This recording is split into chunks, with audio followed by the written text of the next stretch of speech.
आरिफ साहब ने एक दो चार शेर याद दिलाए, बस वो सुनाता हूँ फिर मैं।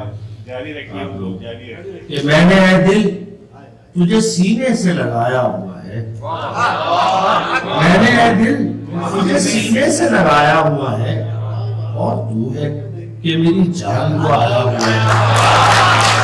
मैंने ऐ दिल तुझे सीने से लगाया हुआ है, मैंने ऐ दिल तुझे सीने से लगाया हुआ है, और तू है कि मेरी जान को आया हुआ है। क्या हुआ गर नहीं बादल ये बरसने वाला, क्या हुआ गर नहीं बादल ये बरसने वाला, ये भी कुछ कम तो नहीं धूप में साया हुआ है।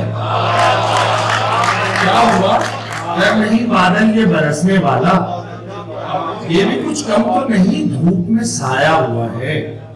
वो किसी रोज हवाओं की तरह आएगा, वो किसी रोज हवाओं की तरह आएगा, राह में जिसकी दिया हमने जलाया हुआ। वो किसी रोज हवाओं की तरह आएगा, राह में जिसकी दिया हमने जलाया हुआ है। और बस इसी बोझ से दोहरी हुई जाती है कमर, बस इसी बोझ से दोहरी हुई जाती है कमर, जिंदगी का जो ये एहसान उठाया, बस इसी बोझ से दोहरी हुई जाती है कमर, जिंदगी का जो ये एहसान उठाया हुआ है।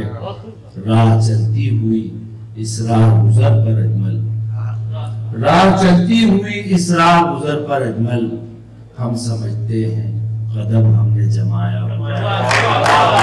मैंने कहते तुझे सीने से लगाया हुआ है,